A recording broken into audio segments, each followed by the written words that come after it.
आजादी के 75 वर्ष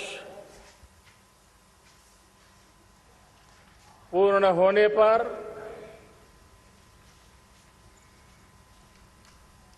देशवासियों को अनेक अनेक शुभकामनाएं। बहुत बहुत बधाई। न सिर्फ हिंदुस्तान का हर कोना, लेकिन दुनिया के हर कोने में आज किसी न किसी रूप में भारतीयों के द्वारा या भारत के प्रति अपार प्रेम रखने वालों के द्वारा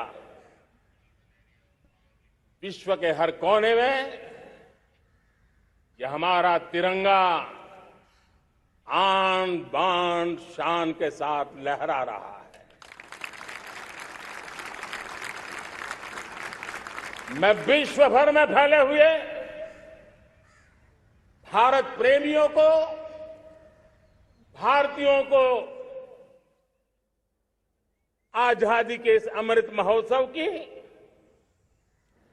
बहुत बहुत बधाई देता हूं।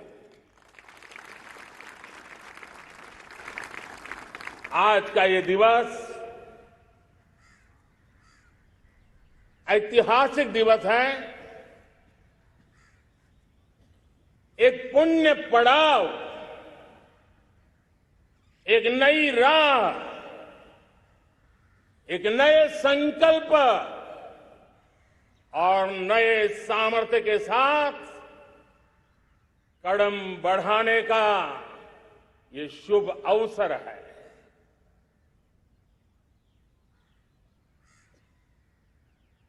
आजादी के जंग में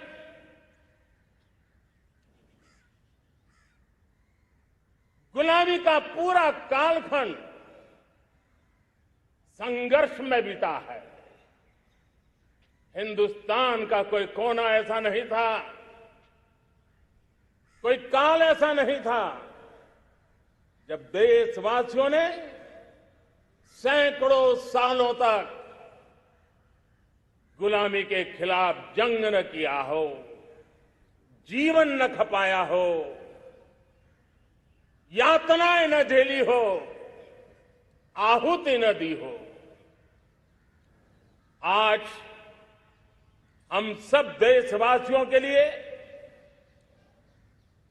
ऐसे हर महापुरुष को, हर त्यागी को, हर बलिदानी को नमन करने का अवसर है, उनका ऋण स्वीकार करने का अवसर है और उनका स्मरण करते हुए उनके सपनों को जल्द से जल्द पूरा करने का संकल्प लेने का भी अवसर है।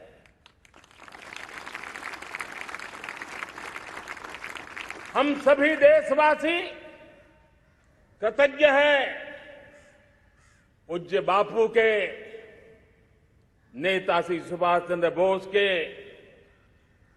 बाबा साहब आंबेडकर के, वीर सावरकर के, जिन्होंने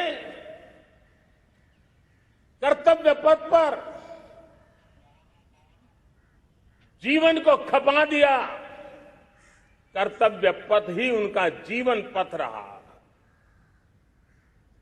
यह देश कृतज्ञ है मंगल पांडे, तात्या टोपे, भगत सिंह, सुखदेव, राजगुरु, चंद्रशेखर आजाद, अशफाक उल्लाह खान, राम प्रसाद बिस्मिल, अनगिनत ऐसे हमारे क्रांतिवीरों ने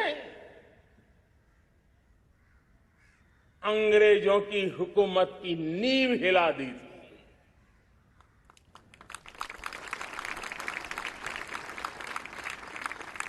यह राष्ट्र कृतज्ञ है उन वीरांगनाओं के लिए, रानी लक्ष्मीबाई हो, झलकारी बाई, दुर्गा भाभी, रानी गाइदिन्ल्यो, रानी चेन्नम्मा, बेगम हजरत महल, वेलु नाचियार।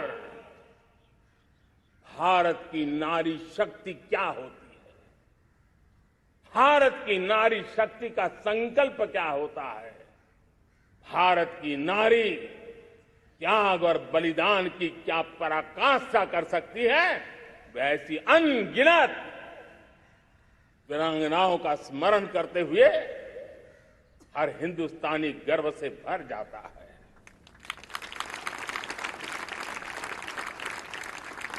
आजादी का जंग भी लड़ने वाले और आजादी के बाद देश बनाने वाले भी, डॉक्टर राजेंद्र प्रसाद जी हो,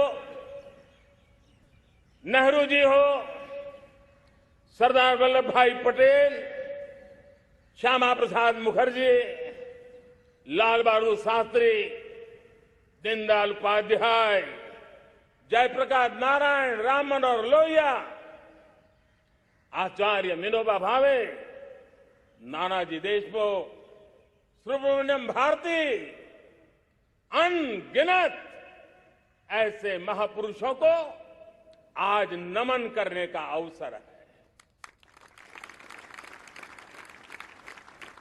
जब आजादी के जंग की चर्चा करते हैं तो हम उन जंगलों में जीने वाले हमारे आदिवासी समाज का भी गौरव करना हम नहीं भूल सकते हैं। भगवान बिरसा मुंडा,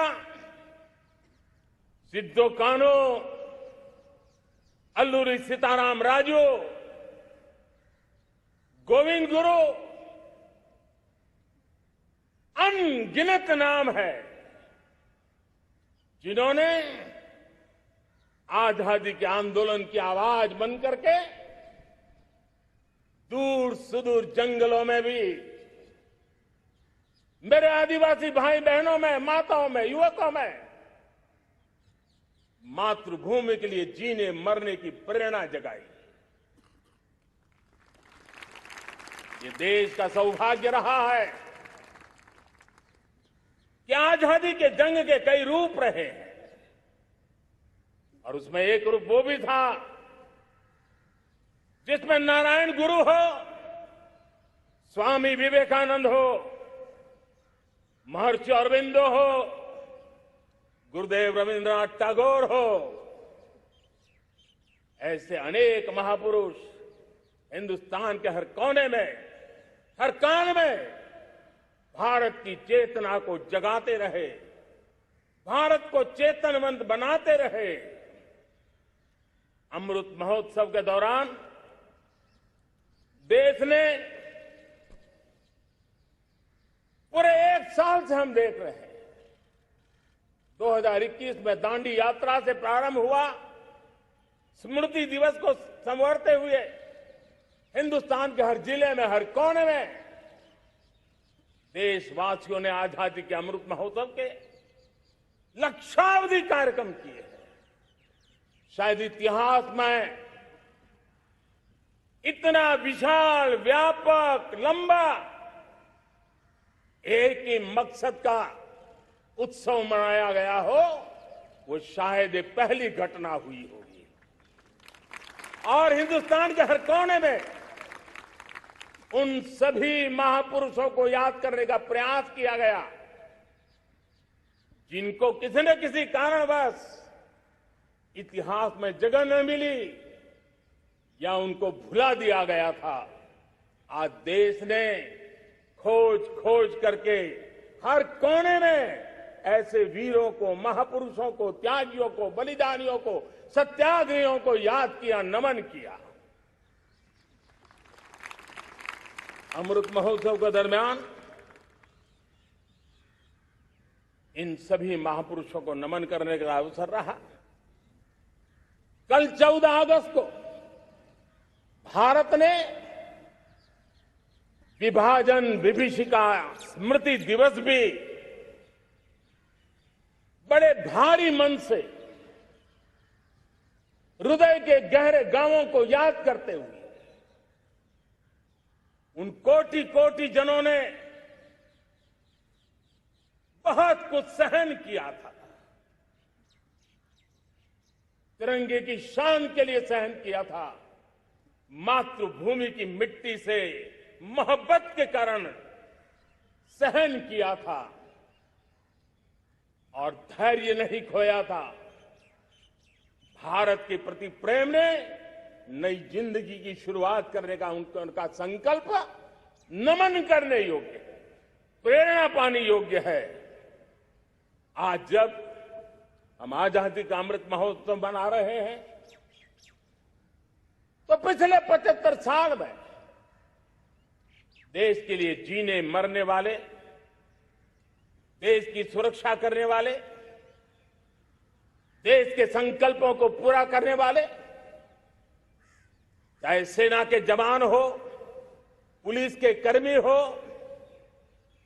शासन में बैठे हुए ब्यूरोक्रेट्स हो, जनप्रतिनिधि हो, स्थानीय स्वराज की संस्थाओं के शासक प्रशासक रहे हो, राज्यों के शासक प्रशासक रहे हो, केंद्र के शासक प्रशासक रहे हो, 75 साल में इन सबके योगदान को भी आज स्मरण करने का अवसर है और देश के कोटि कोटि नागरिकों को भी, जिन्होंने 75 साल अनेक प्रकार की कठिनाइयों के बीच भी देश को आगे बढ़ाने के लिए अपने से जो हो सका वो करने का प्रयास किया है।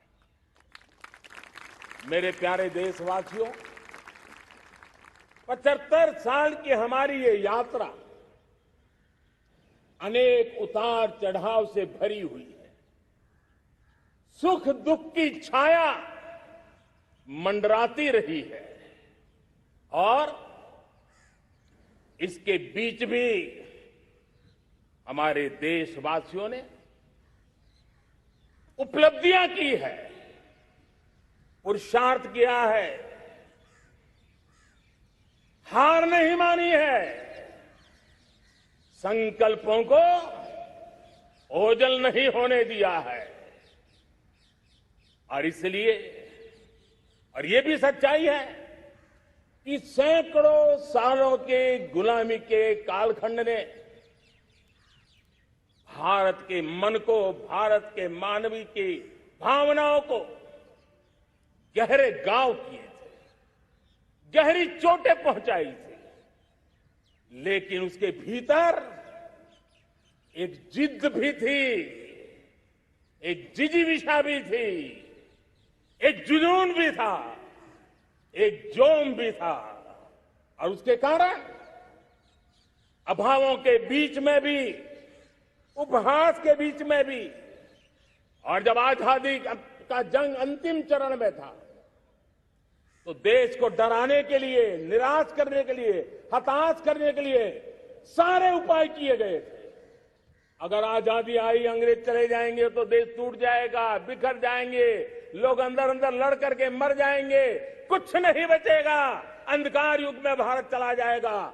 न जाने क्या क्या आशंकाएं व्यक्त की गई थी, लेकिन उनको पता नहीं था ये हिंदुस्तान की मिट्टी है,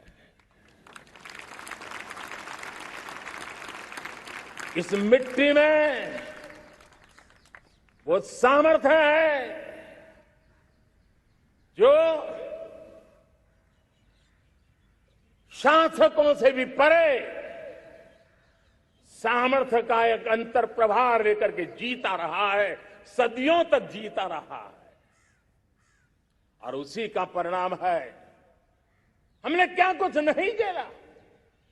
कभी अन्न का संकट झेला, कभी युद्ध के शिकार हो गए, आतंकवाद ने डगर डगर चुनौतियां पैदा की, निर्दोष नागरिकों को मौत के घाट उतार दिया गया, छद्म युद्ध चलते रहे, प्राकृतिक आपदाएं आती रही, सफलता विफलता, आशा निराशा, न जाने कितने पड़ाव आए हैं, लेकिन इन पड़ाव के बीच भी भारत आगे बढ़ता रहा। भारत की विविधता जो औरों को भारत के लिए बोझ लगती थी, वो भारत की विविधता ही भारत की एक अनमोल शक्ति है, शक्ति का एक अटूट प्रवाह है। और दुनिया को पता नहीं था कि भारत के पास एक इनहेरेंट सामर्थ्य है, एक संस्कार सरिता है, एक मन मस्तिष्क का विचारों का बंधन है, और वो है भारत लोकतंत्र की जननी है, मदर ऑफ डेमोक्रेसी है। और जिनके जहन में लोकतंत्र होता है, वे जब संकल्प करके चल पड़ते हैं, वो सामर्थ्य दुनिया की बड़ी बड़ी सल्तनतों के लिए भी संकट का काल लेकर के आती है। ये मदर ऑफ डेमोक्रेसी, ये लोकतंत्र की जननी हमारे भारत ने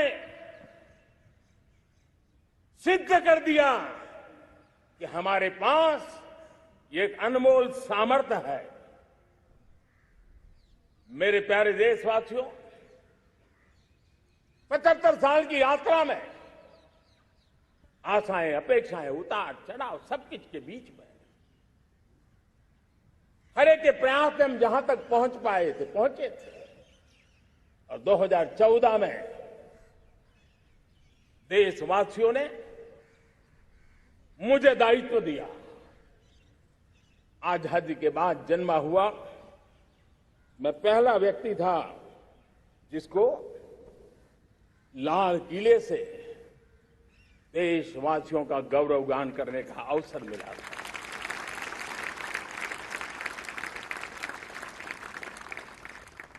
लेकिन मेरे दिल में जो भी आप लोगों से सीखा हूं, जितना आप लोगों को जान पाया हूं मेरे देशवासियों, आपके सुख दुख को समझ पाया हूं, देश की आशा अपेक्षाओं के भीतर वो कौन सी आत्मा बसती है, उसको जितना मैं समझ पाया हूं, उसको लेकर के मैंने अपना पूरा कालखंड देश के उन लोगों को एम्पावर करने में खपाया। मेरे दलित हो, शोषित हो, पीड़ित हो, वंचित हो, आदिवासी हो, महिला हो, युवा हो, किसान हो, दिव्यांग हो, पूरब हो, पश्चिम हो, उत्तर हो, दक्षिण हो, समुद्र का तट हो, हिमालय की कंदराएं हो, हर कोने में महात्मा गांधी का जो सपना था आखिर इंसान की चिंता करने का, महात्मा गांधी जी की आकांक्षा थी अंतिम छोर पर बैठे हुए व्यक्ति को समर्थ बनाने की, मैंने अपने आप को उसके लिए समर्पित किया। और उन 8 साल का नतीजा और आजादी के इतने दशकों का अनुभव आज 75 साल के बाद जब अमृत काल की ओर कदम रख रहे हैं, अमृत काल की ये पहली प्रभात है, तब मैं एक ऐसे सामर्थ्य को देख रहा हूं और जिससे मैं गर्व से भर जाता हूं। देशवासियों, मैं आज देश का सबसे बड़ा सौभाग्य देख रहा हूं कि भारत का जनमन आकांक्षी जनमन है, एस्पिरेशनल सोसाइटी किसी भी देश की बहुत बड़ी अमानत होती है। और हमें गर्व है कि आज हिंदुस्तान के हर कोने में, हर समाज के हर वर्ग में, हर तबके में आकांक्षाएं उफान पर है। देश का हर नागरिक चीजें बदलना चाहता है, बदलते देखना चाहता है, लेकिन इंतजार करने को तैयार नहीं है, अपनी आंखों के सामने देखना चाहता है, कर्तव्य से जुड़ करके करना चाहता है, वो गति चाहता है, वो प्रगति चाहता है। 75 साल में संजोए हुए सारे सपने अपने ही आंखों के सामने पूरा करने के लिए वो लालायित है, उत्साहित है, उतावला भी है। कुछ लोगों को इसके कारण संकट हो सकता है, क्योंकि जब एस्पिरेशनल सोसाइटी होती है तब सरकारों को भी तलवार की धार पे चलना पड़ता है, सरकारों को भी समय के साथ दौड़ना पड़ता है। और मुझे विश्वास है, चाहे केंद्र सरकार हो, राज्य सरकार हो, स्थानीय स्वराज की संस्थाएं हो, किसी भी प्रकार की शासन व्यवस्था क्यों न हो, हर किसी को इन एस्पिरेशनल सोसाइटी को एड्रेस करना पड़ेगा। उनकी आकांक्षाओं के लिए हम ज्यादा इंतजार नहीं कर सकते। हमारे इस एस्पिरेशनल सोसाइटी ने लंबे अरसे तक इंतजार किया है, लेकिन अब वो अपनी आने वाली पीढ़ी को इंतजार में जीने के लिए मजबूर करने को तैयार नहीं है। और इसलिए ये अमृत काल का पहली प्रभात हमें उस एस्पिरेशनल सोसाइटी की आकांक्षाओं को पूरा करने के लिए एक बहुत बड़ा सुनहरा अवसर देकर के आई है। मेरे प्यारे देशवासियों, हमने पिछले दिनों देखा है, एक और ताकत का हमने अनुभव किया है, और वो है भारत में एक सामूहिक चेतना का पुनर्जागरण हुआ है। एक सामूहिक चेतना का पुनर्जागरण आजादी के इतने संघर्ष में से जो अमृत था वो अब संजोया जा रहा है, संकलित हो रहा है, संकल्प में परिवर्तित हो रहा है, पुरुषार्थ की पराकाष्ठा जुड़ रही है और सिद्धि का मार्ग नजर आ रहा है। ये चेतना, मैं समझता हूं कि चेतना का जागरण, ये पुनर्जागरण, ये हमारी सबसे बड़ी अमानत है। और ये पुनर्जागरण देखिए, 10 अगस्त तक लोगों को पता तक नहीं होगा शायद कि देश के भीतर कौन सी ताकत है, लेकिन पिछले 3 दिन से जिस प्रकार से तिरंगे झंडे को लेकर के, तिरंगा की यात्रा लेकर के देश चल पड़ा है, बड़े बड़े सोशल साइंस के एक्सपर्ट्स वे भी शायद कल्पना नहीं कर सकते कि मेरे भीतर के अंदर कितने, मेरे देश के भीतर कितना बड़ा सामर्थ्य है, एक तिरंगे झंडे ने दिखा दिया है। यह पुनर्चेतना, पुनर्जागरण का पल है। ये लोग समझ नहीं पाए हैं, जब देश जनता कर्फ्यू के लिए हिंदुस्तान का हर कोना निकल पड़ता है, तब उस चेतना की अनुभूति है।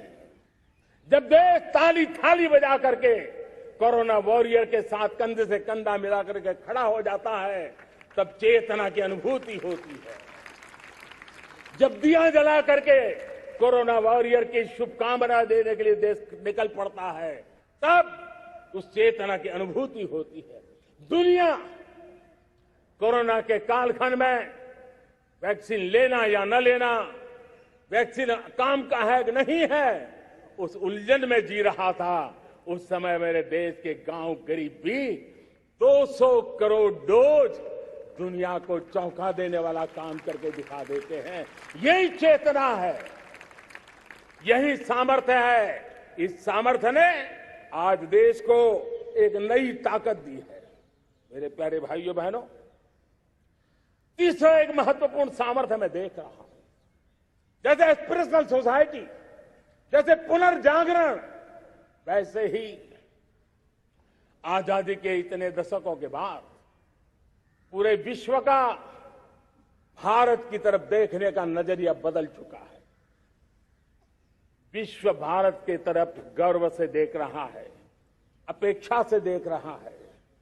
समस्याओं का समाधान भारत की धरती पर दुनिया खोजने लगी है। दोस्तों, विश्व का ये बदलाव, विश्व की सोच में ये परिवर्तन 75 साल की हमारी अनुभव यात्रा का परिणाम है। हम जिस प्रकार से संकल्प लेकर चल पड़े हैं, दुनिया इसे देख रही है और आखिरकार विश्व भी उम्मीदें लेकर के जी रहा है। उम्मीदें पूरे करने का सामर्थ्य कहां पड़ा है, वो उसे दिखने लगा है। मैं इसे त्रिशक्ति के रूप में देखता हूं, 3 सामर्थ्य के रूप में देखता हूं। और ये त्रिशक्ति है एस्पिरेशन की, पुनर्जागरण की और विश्व की उम्मीदों की। और इसे पूरा करने के लिए हम जानते हैं दोस्तों, आज दुनिया में एक विश्वास जगने में मेरे देशवासियों की बहुत बड़ी भूमिका है। 130 करोड़ देशवासियों ने कई दशकों के अनुभव के बाद स्थिर सरकार का महत्व क्या होता है, राजनीतिक स्थिरता का महत्व क्या होता है, पॉलिटिकल स्टेबिलिटी दुनिया में किस प्रकार की ताकत दिखा सकती है, नीतियों में कैसा सामर्थ्य होता है, उन नीतियों पर विश्व का कैसे भरोसा बनता है, ये भारत ने दिखाया है और दुनिया भी इसे समझ रही है। और हम जब राजनीतिक स्थिरता हो, नीतियों में गतिशीलता हो, निर्णयों में तेजी हो, सर्वव्यापकता हो, सर्वसमावेशकता हो, तो विकास के लिए हर कोई भागीदार बनता है। हमने सबका साथ सबका विकास का मंत्र लेकर के हम चले थे, लेकिन देखते ही देखते देशवासियों ने सबका विश्वास और सबका प्रयास से उसमें और रंग भर दिए हैं। और इसलिए हमने देखा है हमारी सामूहिक शक्ति को, हमारे सामूहिक सामर्थ्य को हमने देखा है। आजादी का अमृत महोत्सव जिस प्रकार से बनाया गया, जिस प्रकार से हर जिले में 75 अमृत सरोवर बनाने का अभियान चल रहा है, गांव गांव के लोग जुड़ रहे हैं, कार सेवा कर रहे हैं, अपने प्रयत्नों से अपने गांव में जल संरक्षण के लिए बड़ा अभियान चला रहे हैं। और इसलिए भाइयों बहनों, चाहे स्वच्छता का अभियान हो, चाहे गरीबों के कल्याण का काम हो, देश आज पूरी शक्ति से आगे बढ़ रहा है। लेकिन भाइयों बहनों, हम लोग आजादी के अमृत काल में हमारी 75 साल की यात्रा को, उसका गौरवगान करते रहेंगे, अपनी ही पीठ थपथपाते रहेंगे, तो हमारे सपने कहीं दूर चले जाएंगे। और इसलिए 75 साल का कालखंड कितना ही शानदार रहा हो, कितने ही संकटों वाला रहा हो, कितने ही चुनौतियों वाला रहा हो, कितने ही सपने अधूरे दिखते हो, उसके बावजूद भी आज जब हम अमृत काल में प्रवेश कर रहे हैं, अगले 25 वर्ष हमारे देश के लिए अत्यंत महत्वपूर्ण है। और इसलिए जब मैं आज मेरे सामने लाल किले पर से 130 करोड़ देशवासियों के सामर्थ्य का स्मरण करता हूं, उनके सपनों को देखता हूं, उनके संकल्पों की अनुभूति करता हूं, तो साथियों मुझे लगता है आने वाले 25 साल के लिए हमें उस 5 पंच प्राण पर अपनी शक्ति को केंद्रित करनी होगी, अपने संकल्पों को केंद्रित करना होगा, अपने सामर्थ्य को केंद्रित करना होगा। और हमें उन पंच प्राण को लेकर के 2047 जब आजादी के 100 साल होंगे, आजादी के दीवानों के सारे सपने पूरे करने का जिम्मा उठा करके चलना होगा। जब मैं पंच प्राण की बात करता हूं, तो पहला प्राण, अब देश बड़े संकल्प लेकर के ही चलेगा। बहुत बड़े संकल्प लेकर के चलना होगा और वो बड़ा संकल्प है विकसित भारत। अब उससे कुछ कम नहीं होना चाहिए। बड़ा संकल्प। दूसरा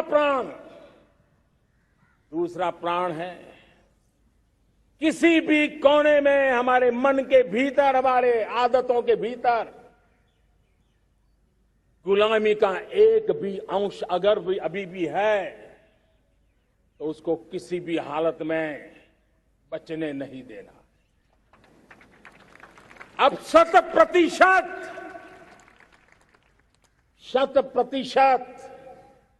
सैकड़ों साल की गुलामी ने जहां हमें जकड़ कर रखा है, हमारे मनोभाव को बांध करके रखा हुआ है, हमारी सोच में विकृतियां पैदा करके रखी है, हमें गुलामी की छोटी सी छोटी चीज भी कहीं नजर आती है, हमारे भीतर नजर आती है, हमारे आसपास नजर आती है, हमें उससे मुक्ति पानी ही होगी। ये हमारा दूसरी प्राण शक्ति है। तीसरी प्राण शक्ति, हमें हमारी विरासत पर गर्व होना चाहिए।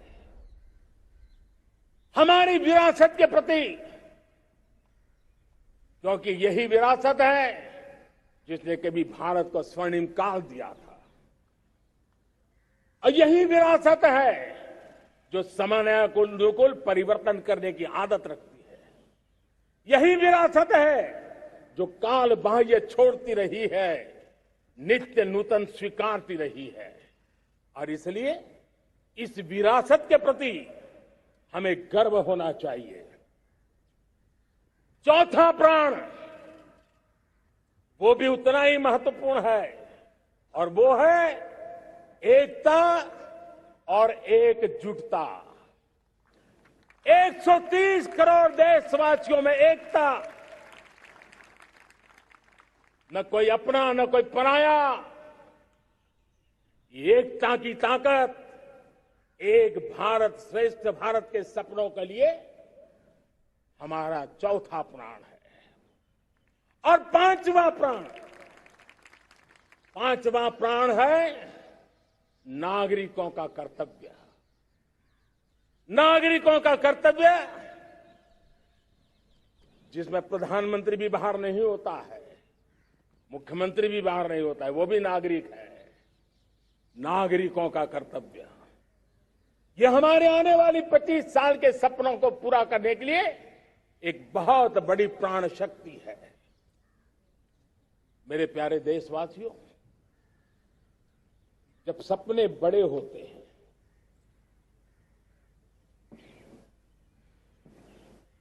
जब संकल्प बड़े होते हैं, तो पुरुषार्थ भी बहुत बड़ा होता है, शक्ति भी बहुत बड़ी मात्रा में जुट जाती है। अब कोई कल्पना कर सकता है कि देश 40-42 के कालखंड को याद कीजिए, देश उठ खड़ा हुआ था। किसी ने हाथ में झाड़ू लिया था, किसी ने तकली ली थी, किसी ने रेंटिया लिया था, किसी ने सत्याग्रह का मार्ग चुना था, किसी ने संघर्ष का मान चुना था, किसी ने क्रांति की वीरता का रास्ता चुना था। लेकिन संकल्प बड़ा था, आजादी। और ताकत देखिए, बड़ा संकल्प था तो आजादी लेके रहे, हम आजाद हो गए। अगर संकल्प छोटा होता, सीमित होता, तो शायद आज भी संघर्ष करने के दिन चालू रहते। लेकिन संकल्प बड़ा था तो हमने हासिल भी किया। मेरे प्यारे देशवासियों, अब आज जब अमृत काल की पहली प्रभात है, तो हमें इस 25 साल में विकसित भारत बना के रहना है। अपनी आंखों के सामने और जो 20, 22, 25 साल के नौजवान मेरे देश के मेरे सामने हैं, मेरे देश के नौजवानों, जब देश आजादी के 100 साल मनाएगा तब आप 50-55 के हुए होंगे। मतलब आपके जीवन का ये स्वर्णिम काल, आपकी उम्र के ये 25-30 साल भारत के सपनों को पूरा करने का काल है। आप संकल्प लेकर के मेरे साथ चल पड़िए साथियों, तिरंगे झंडे की शपथ लेकर के चल पड़िए।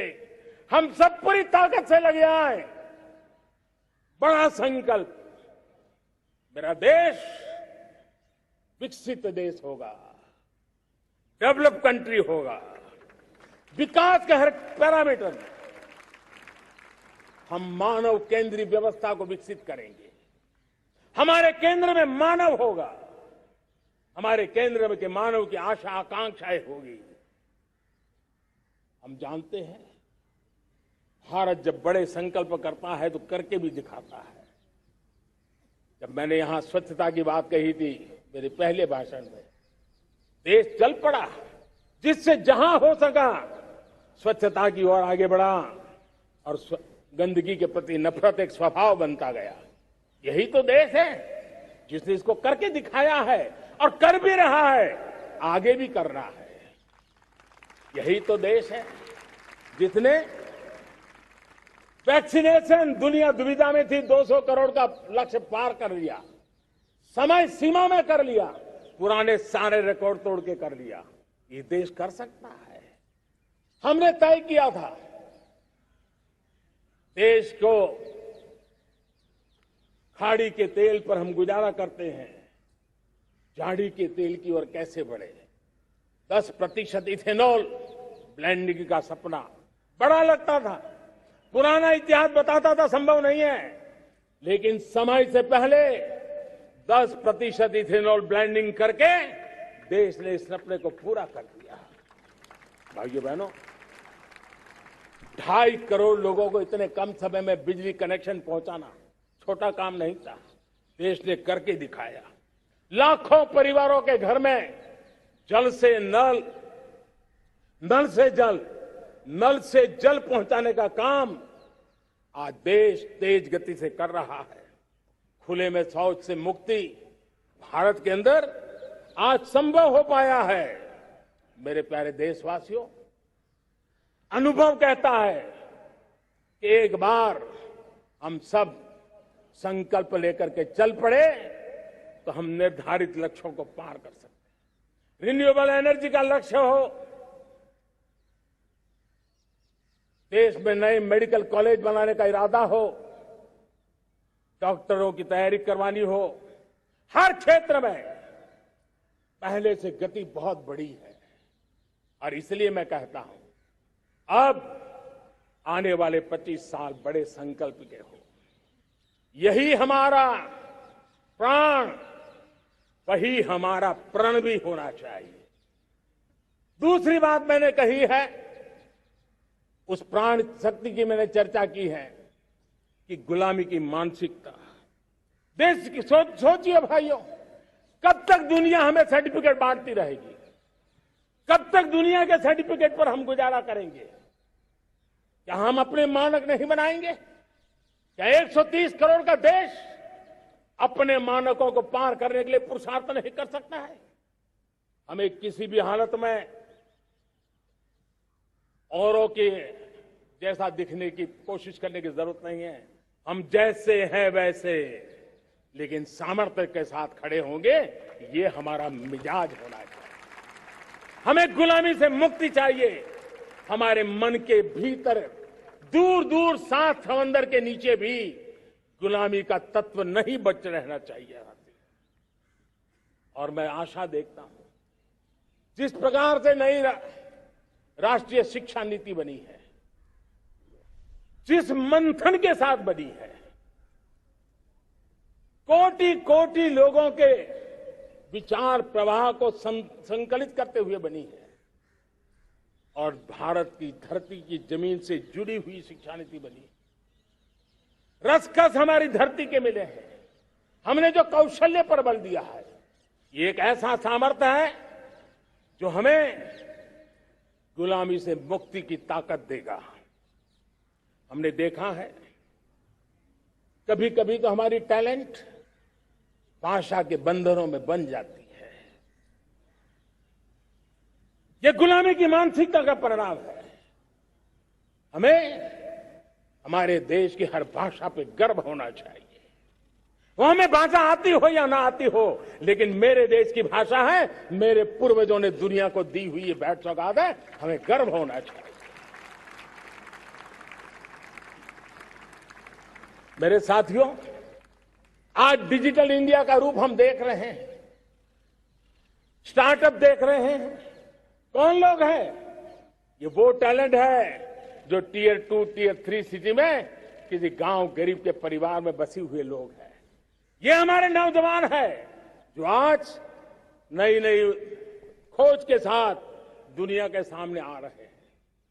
गुलामी की मानसिकता हमें उसे तिलांजलि देनी पड़ेगी, अपने सामर्थ्य पर भरोसा करना होगा। दूसरी एक बात जो मैंने कही, तीसरी मेरी प्राण शक्ति की बात है, वो है हमारी विरासत पर हमें गर्व होना चाहिए। जब हम अपनी धरती से जुड़ेंगे, जब हम अपनी धरती से जुड़ेंगे, तभी तो ऊंचा उड़ेंगे।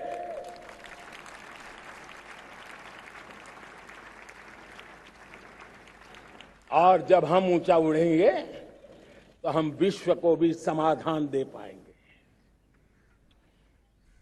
हमने देखा है जब हम अपनी चीजों पे गर्व करते हैं।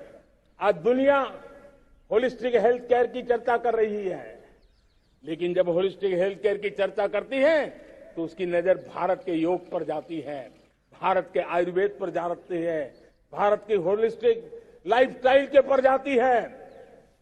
ये हमारी विरासत है, हम जो दुनिया को दे रहे हैं। दुनिया आज उससे प्रभावित हो रही है। अब हमारी ताकत देखिए,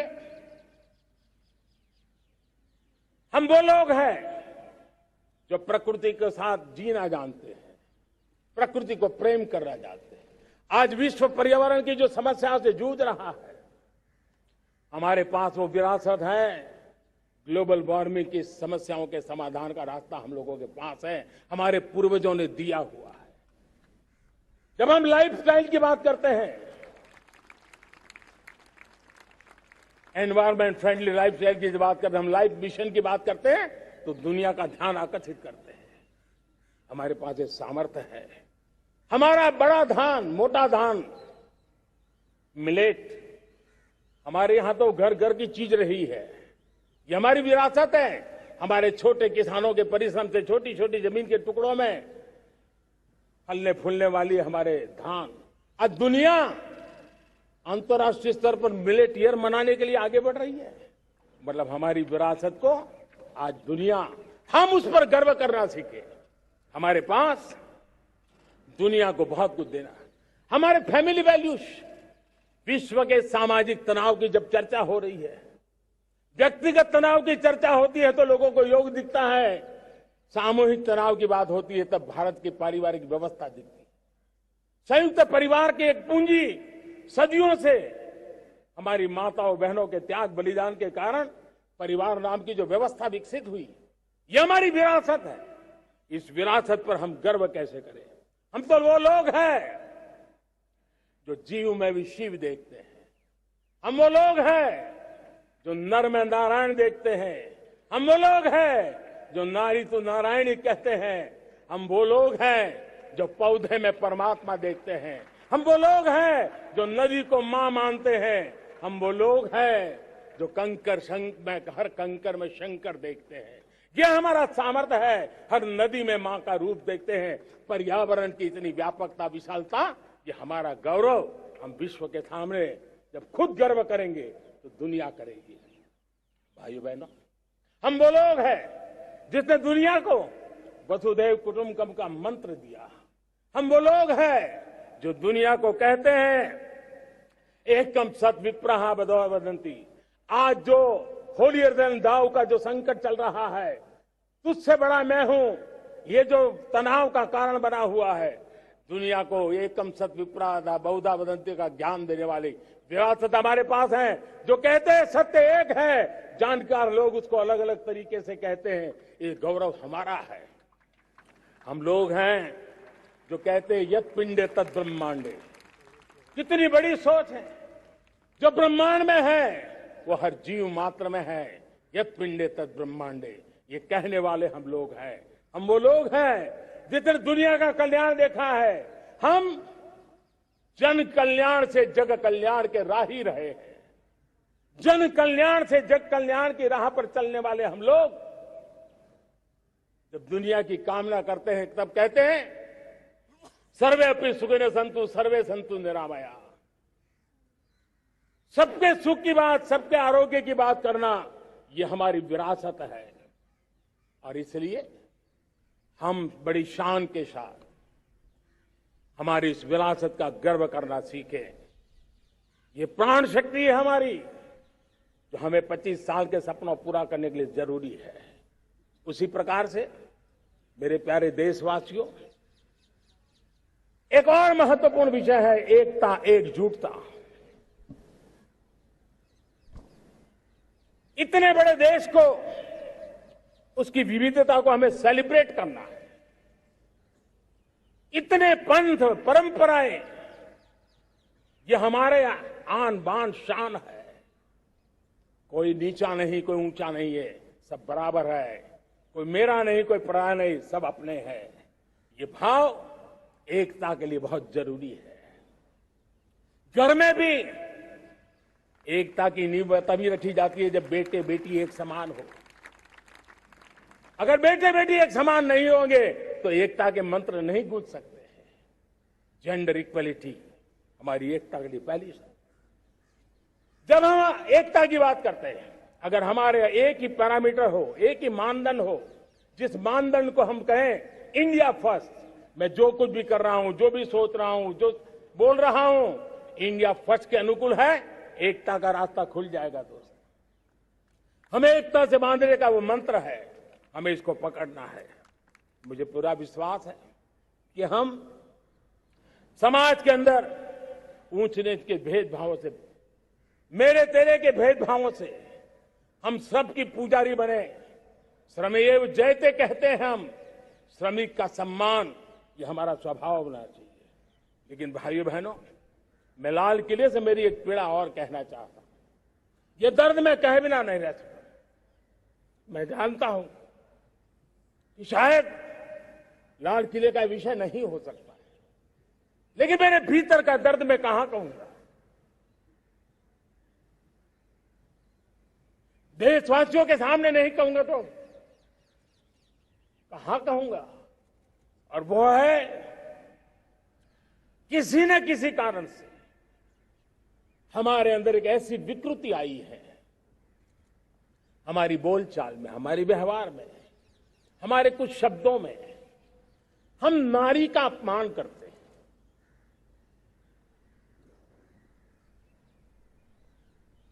क्या हम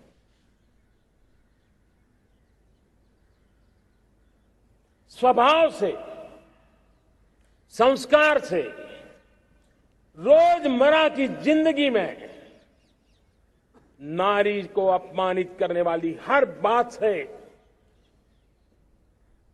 मुक्ति का संकल्प ले सकते हैं?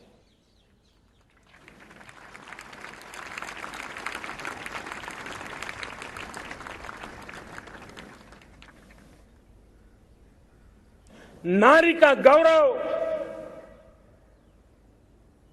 राष्ट्र के सपने पूरे करने में बहुत बड़ी पूंजी बनने वाला है। ये सामर्थ्य मैं देख रहा हूं और इसलिए मैं इस बात का आग्रही हूं।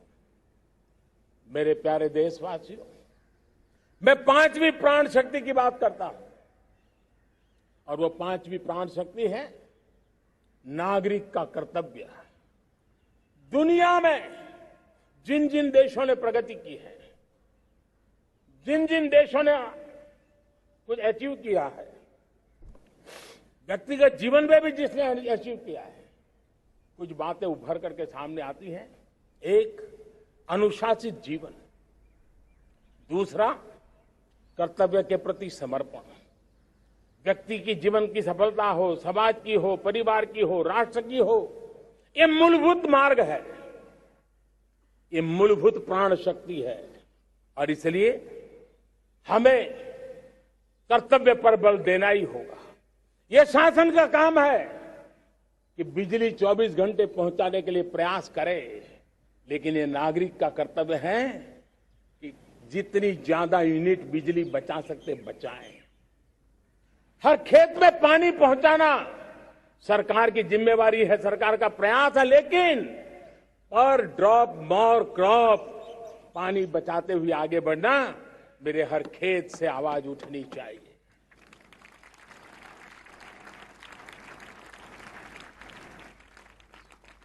केमिकल मुक्त खेती, ऑर्गेनिक फार्मिंग, प्राकृतिक खेती, ये हमारा कर्तव्य है।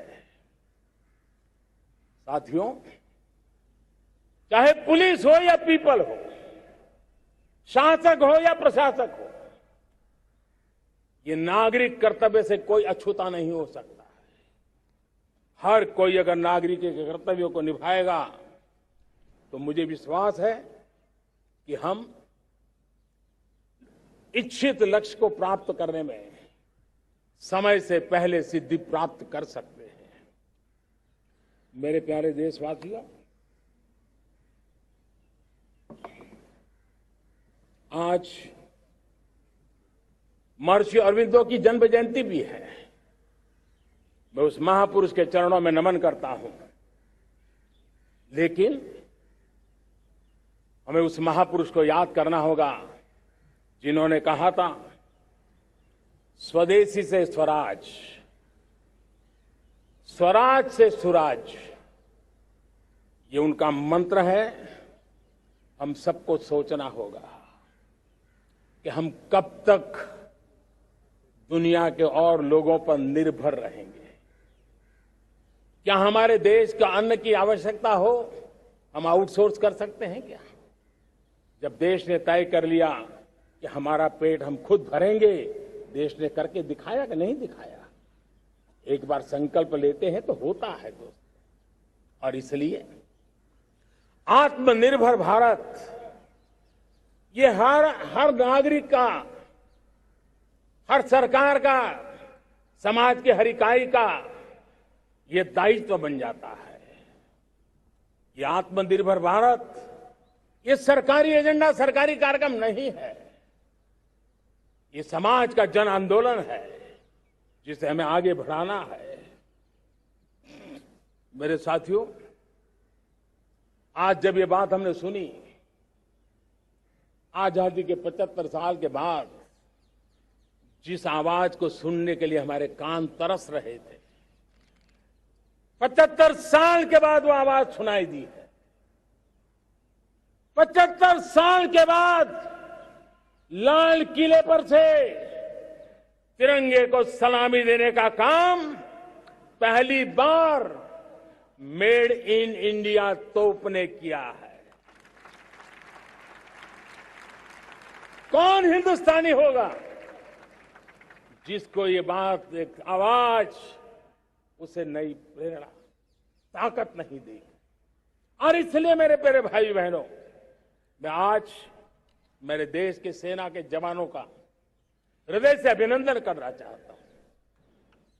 मेरी आत्मनिर्भर की बात को संगठित स्वरूप में, साहस के स्वरूप में मेरी सेना के जवानों ने, सेना नायकों ने जिस जिम्मेवारी के साथ कंधे पे उठाया है, मैं उनको जितनी सैल्यूट करूं उतनी कम है दोस्तों। उनको आज मैं सलाम करता हूं, क्योंकि सेना का जवान मौत को मुट्ठी में लेकर के चलता है। मौत और जिंदगी के बीच में कोई फासला ही नहीं होता है, और तब बीच में वो डट करके खड़ा होता है। और वो मेरा सेना का जवान तय करे कि हम 300 ऐसी चीजों आप लिस्ट करते हैं जो हम विदेश से नहीं लाएंगे हमारे देश की। ये संकल्प छोटा नहीं है। मुझे इस संकल्प में भारत के आत्मनिर्भर भारत के उज्जवल भविष्य के वो बीज मैं देख रहा हूं जो इस सपने को वटवृक्ष में परिवर्तित करने वाले हैं। सैल्यूट, सैल्यूट मेरे सेना के अधिकारियों को, सैल्यूट।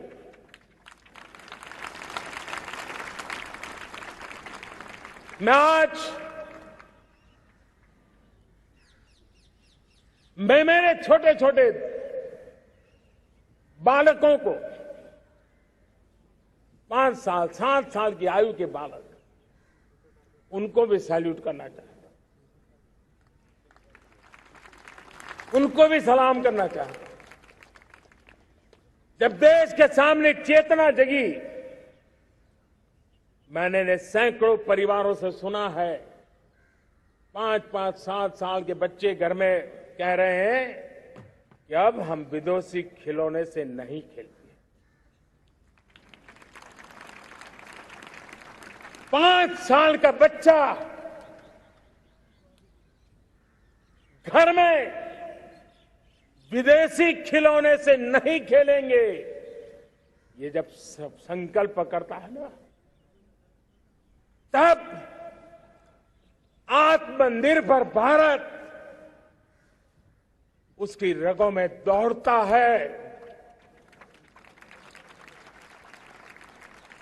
आप देखिए, पीएलआई स्कीम 1 लाख करोड़ रुपया दुनिया के लोग हिंदुस्तान में अपना नसीब आजमाने आ रहे हैं, टेक्नोलॉजी लेकर के आ रहे हैं,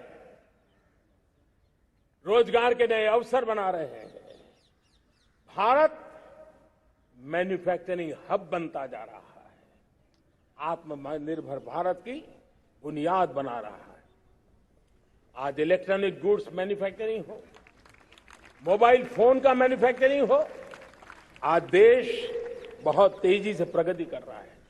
जब हमारा ब्रह्मोस दुनिया में जाता है, कौन हिंदुस्तानी होगा जिसका मन आसमान को न छूता होगा। दोस्तों, आज हमारी मेट्रो कोचेज, हमारी वंदे भारत ट्रेन विश्व के लिए आकर्षण बन रहा है।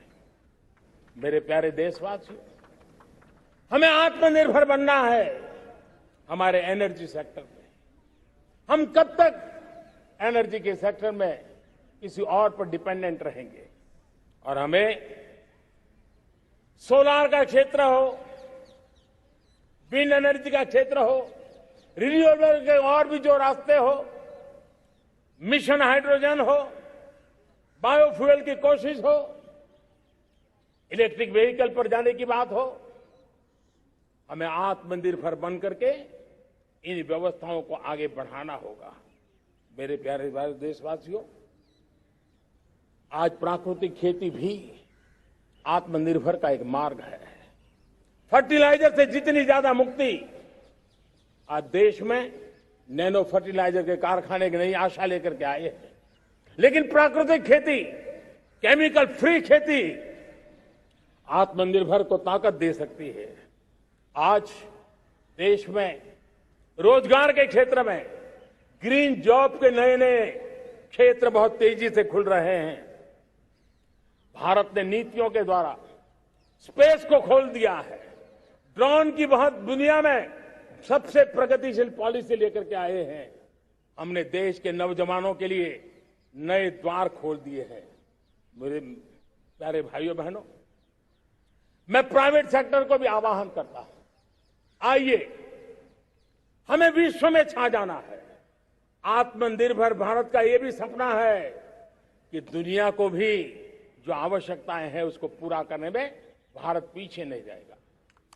हमारे लघु उद्योग हो, सूक्ष्म उद्योग हो, कुटीर उद्योग हो, जीरो डिफेक्ट जीरो इफेक्ट हमें उस करके हमें दुनिया में जाना होगा।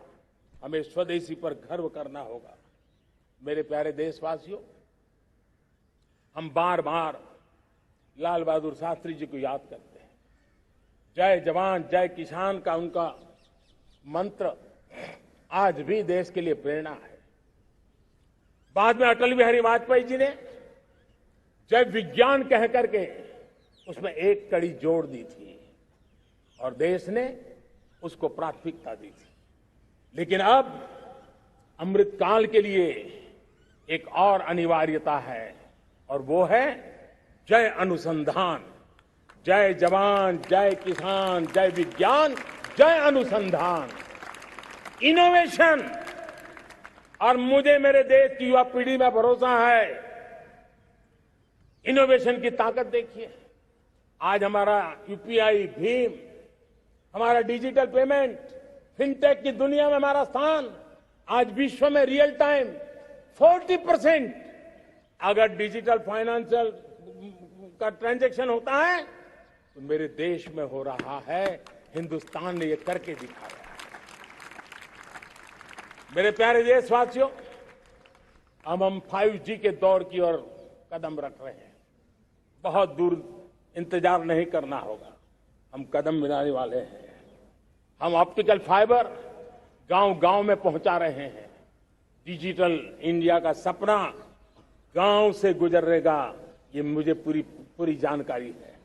आज मुझे खुशी है, हिंदुस्तान के 4 लाख कॉमन सर्विस सेंटर्स गांवों में विकसित हो रहे हैं। गांव के नौजवान बेटे बेटियां कॉमन सर्विस सेंटर चला रही हैं। देश गर्व कर सकता है कि गांव के क्षेत्र में 4 लाख डिजिटल एंटरप्रेन्योर का तैयार होना और सारी सेवाएं लोग, गांव के लोग उनके यहां लेने के लिए आदी बन जाए, ये अपने आप में टेक्नोलॉजी हब बनने की भारत की जो ताकत है। मेरे प्यारे देशवासियों, ये जो डिजिटल इंडिया का मूवमेंट है, जो सेमीकंडक्टर की ओर हम कदम मार रहे हैं, 5G की ओर कदम मार रहे हैं, ऑप्टिकल फाइबर का नेटवर्क बिछा रहे हैं, ये सिर्फ आधुनिकता की पहचान ऐसा नहीं है। 3 बड़ी ताकतें इसके अंदर समाहित है। शिक्षा में आमूलचूल क्रांति, ये डिजिटल माध्यम से आने वाली है। स्वास्थ्य सेवाओं में आमूलचूल क्रांति डिजिटल से आने वाली है। कृषि जीवन में भी बहुत बड़ा बदलाव डिजिटल से आने वाला है। एक नया विश्व तैयार हो रहा है। भारत उसे आगे बढ़ाने के लिए, और मैं साफ देख रहा हूं दोस्तों, ये डेकेड मानव जात के लिए टेकेड का समय है, टेक्नोलॉजी का डेकेड है। भारत के लिए तो ये टेकेड जिसका मन टेक्नोलॉजी से जुड़ा हुआ है, आईटी की दुनिया में भारत ने अपना एक लोहा बनवा लिया है, तो ये टेकेड का सामर्थ्य भारत के प्रयास है। हमारा अटल इनोवेशन मिशन, हमारे इंक्यूबेशन सेंटर, हमारे स्टार्टअप एक नया पूरा क्षेत्र का विकास कर रहे हैं। युवा पीढ़ी के लिए नए अवसर लेकर के आ रहे हैं। स्पेस मिशन की बात हो, हमारा डीप ओशन मिशन की बात हो, समुद्र की गहराई में जाना हो या हमें आसमान को छूना हो, ये नए क्षेत्र हैं जिसको लेकर के हम आगे बढ़ रहे हैं। मेरे प्यारे देशवासियों, हम इस बात को न भूलें, और भारत ने सदियों से देखा हुआ है, जैसे देश में कुछ नमूना रूप कामों की जरूरत होती है, कुछ बड़ी बड़ी ऊंचाइयों की जरूरत होती है, लेकिन साथ साथ धरातल पर मजबूती बहुत आवश्यक होती है। भारत की आर्थिक विकास की संभावनाएं धरातल की मजबूती से जुड़ी हुई है, और इसलिए हमारे छोटे किसान, उनका सामर्थ्य, हमारे छोटे उद्यमी, उनका सामर्थ्य, हमारे लघु उद्योग, कुटीर उद्योग, सूक्ष्म उद्योग, रेहड़ी पटरी वाले लोग, घरों में काम करने वाले लोग, ऑटो रिक्शा चलाने वाले लोग, बस सेवाएं देने वाले लोग, ये समाज का जो सबसे बड़ा तबका है, इसका सामर्थ्यवान होना भारत के सामर्थ्य की गारंटी है। और इसलिए हमारे आर्थिक विकास की ये जो मूलभूत जमीनी ताकत है, उस ताकत को सर्वाधिक बल देने की दिशा में हमारा प्रयास चल रहा है। मेरे प्यारे देशवासियों, हमारे पास 75 साल का अनुभव है। हमने 75 साल में कई सारी सिद्धियां भी प्राप्त की हैं। हमने 75 साल के अनुभव में नए सपने भी संजोए हैं, नए संकल्प भी लिए हैं। लेकिन अमृतकाल के लिए हमारे मानव संसाधन का ऑप्टिमम आउटकम कैसे हो, हमारी प्राकृतिक संपदा का ऑप्टिमम आउटकम कैसे हो, इस लक्ष्य को लेकर के हमें चलना है। और तब मैं पिछले कुछ सालों से अनुभव से कहना चाहता हूं, आपने देखा होगा आज अदालत के अंदर देखिए, हमारी वकील के क्षेत्र में काम करने वाले हमारी नारी शक्ति किस ताकत के साथ नजर आ रही है। आप ग्रामीण क्षेत्र में जनप्रतिनिधि के रूप में देखिए, हमारी नारी शक्ति किस मिजाज से, समर्पित भाव से अपनी गांवों की समस्याओं को सुलझाने में लगी हुई है। आज ज्ञान का क्षेत्र देख लीजिए, विज्ञान का क्षेत्र देख लीजिए, हमारे देश की नारी शक्ति सिरमौर नजर आ रही है। आज हम पुलिस में देखें, हमारी नारी शक्ति लोगों की सुरक्षा की जिम्मेवारी उठा रही है।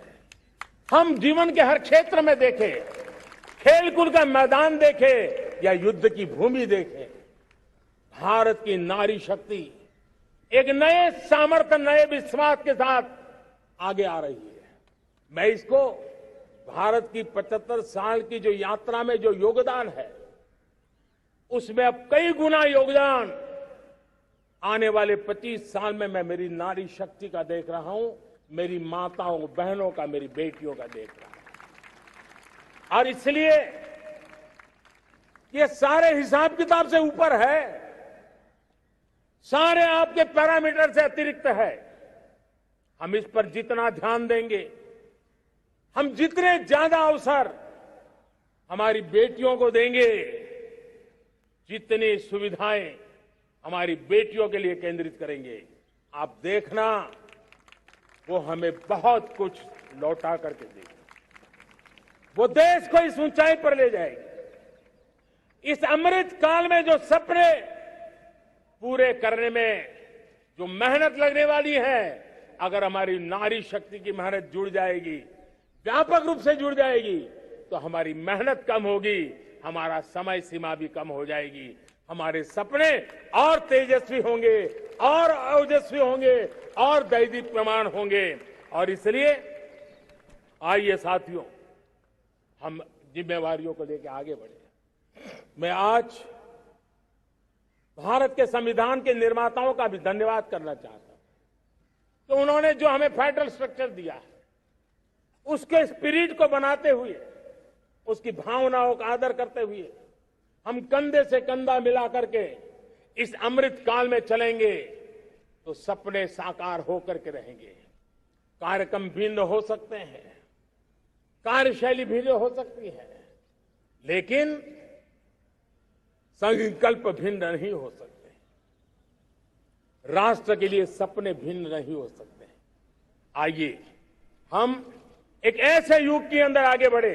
मुझे याद है, जब मैं गुजरात का मुख्यमंत्री था, केंद्र में हमारे विचार की सरकार नहीं थी, लेकिन मेरे गुजरात में हर जगह पे मैं एक ही मंत्र लेके चलता था कि भारत के विकास के लिए गुजरात का विकास, भारत का विकास हम कहीं पर भी हो, हम सबके मन मस्तिष्क में रहना चाहिए। हमारे देश के कई राज्य हैं जिन्होंने देश को आगे बढ़ाने में बहुत भूमिका अदा की है, नेतृत्व किया है, कई क्षेत्रों में उदाहरण काम किए हैं। ये हमारे फेडरलिज्म को ताकत देते हैं। लेकिन आज समय की मांग है कि हमें कोऑपरेटिव फेडरलिज्म के साथ साथ कोऑपरेटिव कॉम्पिटिटिव फेडरलिज्म की जरूरत है। हमें विकास की स्पर्धा की जरूरत है। हर राज्य को लगना चाहिए वो राज्य आगे निकल गया, मैं इतनी मेहनत करूंगा, मैं आगे निकल जाऊंगा। उसने ये 10 अच्छे काम किए हैं, मैं 15 अच्छे काम करके दिखाऊंगा। उसने 3 साल में पूरा किया है, मैं 2 साल में करके दिखाऊंगा। हमारे राज्यों के बीच में, हमारी सर्विस सरकार की सभी इकाइयों के बीच में वो स्पर्धा का वातावरण चाहिए जो हमें विकास की नई ऊंचाइयों पर ले जाने के लिए प्रयास करे। मेरे प्यारे देशवासियों, इस 25 वर्ष का अमृतकाल के लिए जब हम चर्चा करते हैं, तब मैं जानता हूं चुनौतियां अनेक हैं, मर्यादाएं अनेक हैं, मुसीबतें भी हैं, बहुत कुछ है। हम इसको कम नहीं आंकते हैं, रास्ते खोजते हैं, लगातार कोशिश कर रहे हैं। लेकिन 2 विषयों को तो मैं यहां आज चर्चा करना चाहता हूं। चर्चा अनेक विषयों पर हो सकती है, लेकिन मैं अभी समय की सीमा के कारण 2 विषयों पर चर्चा करता हूं। और मैं मानता हूं हमारे इन सारी चुनौतियों को कारण, विकृतियों के कारण, बीमारियों के कारण इस 25 साल का अमृतकाल, उस पर शायद अगर हमने समय रहते नहीं चेते, समय रहते समाधान नहीं किए, तो वो ये विकराल रूप ले सकते हैं। और इसलिए मैं सबकी चर्चा न करते हुए 2 पर जरूर चर्चा करना चाहता हूं। एक है भ्रष्टाचार, दूसरा है भाई भतीजावाद, परिवारवाद। भारत जैसे लोकतंत्र में जहां लोग गरीबी से जूझ रहे हैं,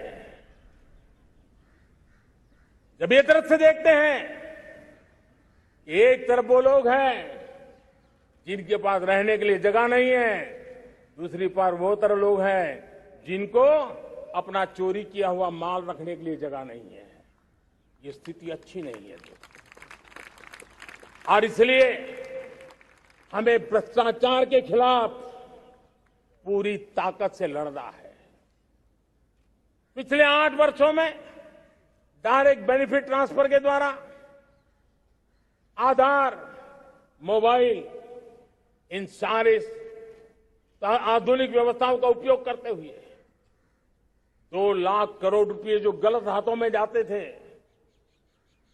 उसको बचा करके देश की भलाई के लिए काम लगाने में हम सफल हुए हैं। जो लोग पिछली सरकारों में बैंकों को लूट लूट करके भाग गए, उनकी संपत्तियां जब्त कर करके वापस लाने की कोशिश कर रहे हैं। कईयों को जेलों में जीने के लिए मजबूर करके रखा हुआ है। हमारी कोशिश है जिन्होंने देश को लूटा है उनको लौटाना पड़े, वो स्थिति हम पैदा करेंगे। भाइयों बहनों, अब भ्रष्टाचार के खिलाफ मैं साफ देख रहा हूं कि हम एक निर्णायक कालखंड में कदम रख रहे हैं। बड़े बड़े चमरबंदी भी बच नहीं पाएंगे। इस मिजाज के साथ भ्रष्टाचार के खिलाफ एक निर्णायक कालखंड में अब हिंदुस्तान कदम रख रहा है। और मैं लाल किले की प्राचीर से बड़ी जिम्मेवारी के साथ कह रहा हूं। और इसलिए भाइयों बहनों, भ्रष्टाचार दीमक की तरह देश को खोखला कर रहा है। मुझे इसके खिलाफ लड़ाई लड़नी है, लड़ाई को तेज करना है, निर्णायक मोड़ पे लेकर के ही जाना है। तब मेरे 130 करोड़ देशवासी, आप मुझे आशीर्वाद दीजिए, आप मेरा साथ दीजिए। मैं आज आपसे साथ मांगने आया, आपका सहयोग मांगने आया हूं, ताकि मैं इस लड़ाई को लड़ पाऊं, इस लड़ाई को देश जीत पाए और सामान्य नागरिक की जिंदगी भ्रष्टाचार ने तबाह करके रखी हुई है। मैं मेरे इन सामान्य नागरिक की जिंदगी को फिर से शान बान शान के लिए जीने के लिए रास्ता बनाना चाहता हूं। और इसलिए मेरे प्यारे देशवासियों, ये चिंता का विषय है कि आज देश में भ्रष्टाचार के प्रति नफरत तो दिखती है, व्यक्त भी होती हैं, लेकिन कभी कभी भ्रष्टाचारियों के प्रति उदारता बरती जाती है। किसी भी देश में ये शोभा नहीं देगा।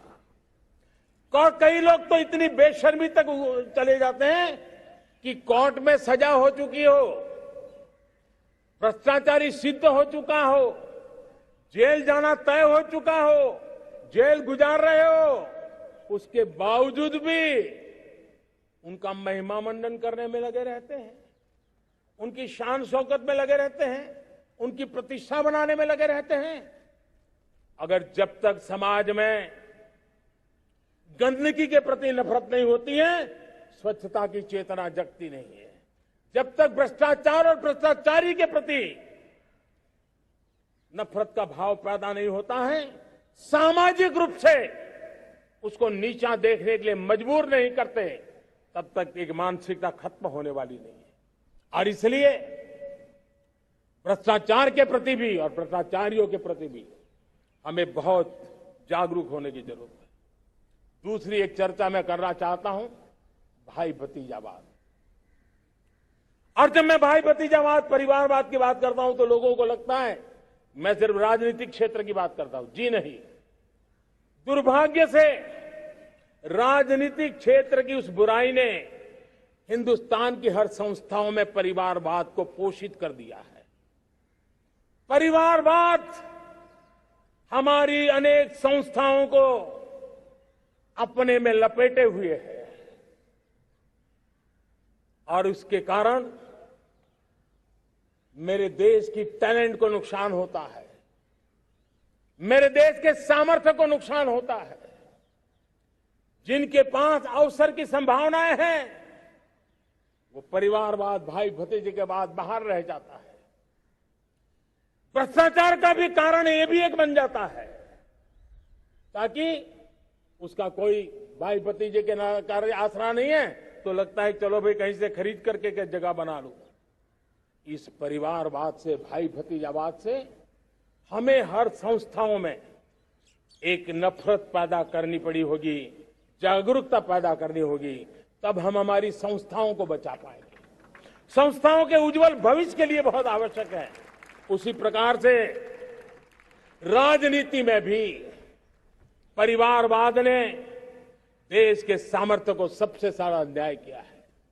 परिवारवादी राजनीति परिवार की भलाई के लिए होती है, उसको देश की भलाई से कोई लेना देना नहीं होता है। और इसलिए लाल किले की प्राचीर से तिरंगे झंडे के आन बान शान के नीचे भारत के संविधान का स्मरण करते हुए मैं देशवासियों को खुले मन से कहना चाहता हूं, आइए हिंदुस्तान के राजनीति के शुद्धिकरण के लिए भी, हिंदुस्तान की सभी संस्थाओं के शुद्धिकरण के लिए भी हमें देश को इस परिवारवादी मानसिकता से मुक्ति दिला करके योग्यता के आधार पर देश को आगे ले जाने की ओर बढ़ना होगा।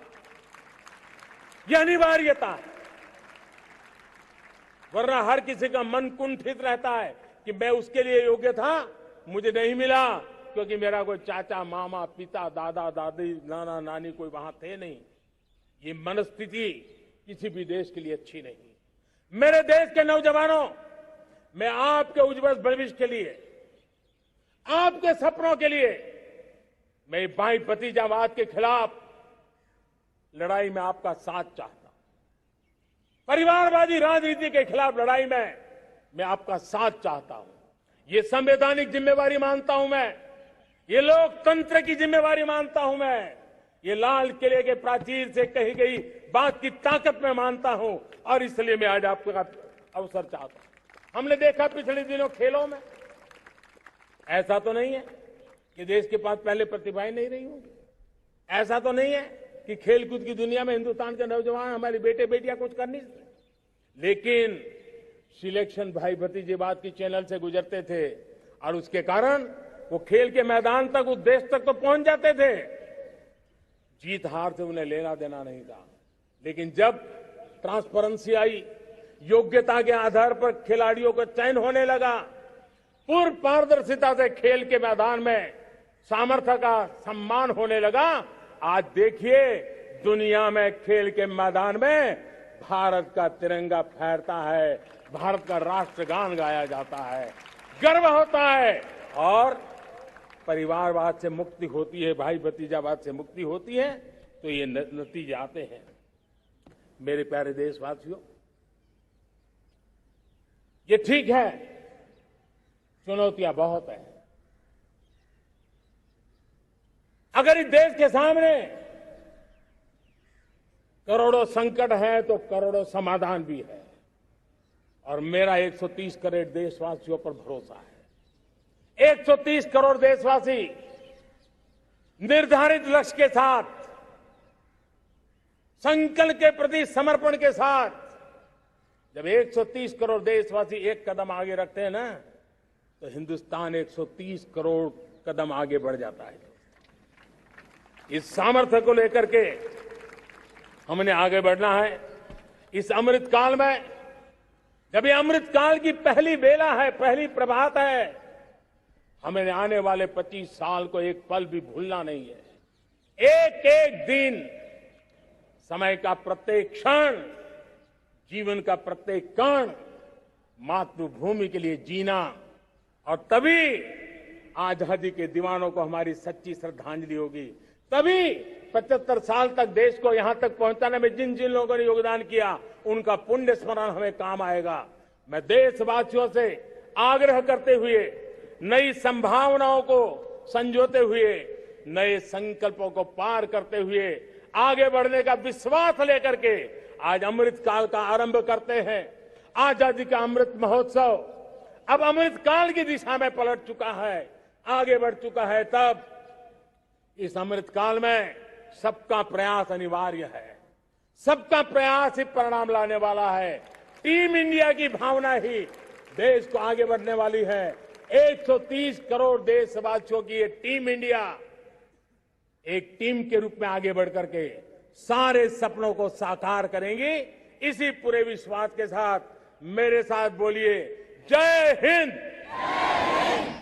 जय हिंद, जय हिंद। भारत माता की, भारत माता की, भारत माता की, वंदे, वंदे, वंदे। बहुत बहुत धन्यवाद।